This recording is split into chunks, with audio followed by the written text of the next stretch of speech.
तो आज की वीडियो में मैं बात करने जा रहा हूँ कुरुक्षेत्र वेब सीरीज के एपिसोड 2 के बारे में। और इस एपिसोड की शुरुआत में हमें दिखाया जाता है अर्जुन को, जो कि कुरुक्षेत्र की भूमि पर खड़ा होता है, लेकिन अकेला, यानी उसके सारथी के स्थान पर कोई नहीं होता। और तभी हमें दिखाया जाता है द्वारका, जहाँ पर अर्जुन और दुर्योधन दोनों वहां पर जा रहे होते हैं। और जब श्री कृष्ण अपनी आंख खोलते हैं तो उनके सामने अर्जुन होते हैं और वो उनसे पूछते हैं कि पार्थ, तुम यहाँ कैसे आए। तभी पीछे से दुर्योधन आते हैं और वो उन्हें कहते हैं कि वो भी शायद इसीलिए आया है कि वो चाहता है कि आप उनके पक्ष में युद्ध करें, जैसे कि मैं चाहता हूँ।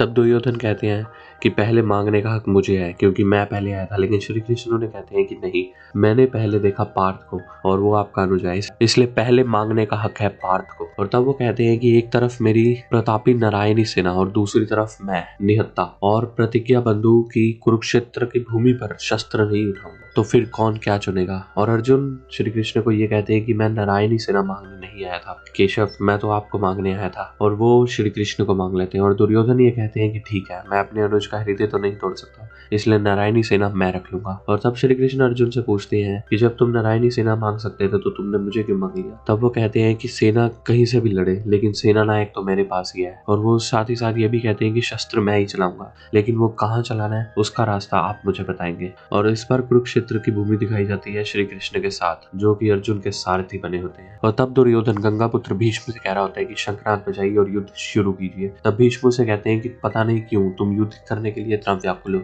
ये कोई खेल नहीं शुरू हो रहा, एक युद्ध शुरू हो रहा है। और युद्ध में जीत किसी भी पक्ष की हो, दोनों पक्ष हारते तो जरूर है। तब दुर्योधन ये कहते हैं कि आपके लिए तो खेल ही है, क्योंकि आप तो पांडवों को मारेंगे नहीं, और जो मेरा मित्र पांडवों को मार सकता था वो भी आपके कारण इस युद्ध भूमि में नहीं हारा। तब भीष्म दुर्योधन से ये कहते हैं कि तुम दोनों ने जितने युद्ध लड़े नहीं होंगे, उससे ज्यादा युद्ध में जीत चुका हूँ, इसलिए युद्ध में क्या पाया जाता है और क्या खोया जाता है इसका ज्ञान मुझे तुमसे ज्यादा है। और तब दिखाया जाता है युद्ध का पहला दिन, और दोनों सेनाएं शंखनाद बजा देती है और एक दूसरे की तरफ बढ़ रही होती है। तभी अर्जुन घबरा रहे होते हैं और वो याद करते हैं अपने गुरु और भीष्म पितामह के साथ बिताए गए दिन। गुरुवर द्रोणाचार्य के साथ वो दिन याद करते हैं जब वो मछली की आंख की तरफ निशाना भेज रहे थे और गुरु द्रोण ने उन्हें कहा था कि वो उसे दुनिया का सर्वश्रेष्ठ धनुर्धर बनाएंगे। और भीष्म पितामह के साथ वो दिन याद करते हैं जब वो चाहते हैं कि जब भीष्म पितामह ने गंगा रोक दी थी, और वो उन्हें कहते हैं कि वो भी आप ही की तरह एक सर्वश्रेष्ठ धनुर्धर बनना चाहते हैं। और भीष्म पितामह उसे कहते हैं कि मेरी तरह क्यों, मेरे से भी बड़े धनुर्धर बनना।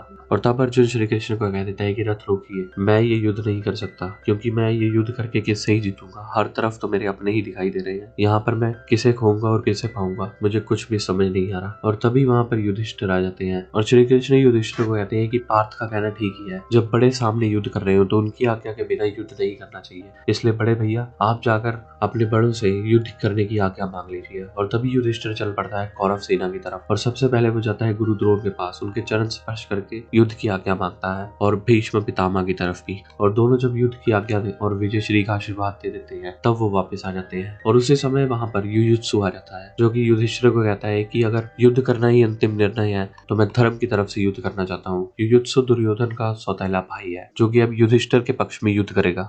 लेकिन अर्जुन को अभी भी युद्ध करने का साहस नहीं आ रहा होता और वो अपना गांडीव नीचे रख लेता है। तब श्री कृष्ण उसे कहते हैं कि युद्ध करना ही तुम्हारा धर्म है पार्थ, इसलिए मेरी बात सुनो।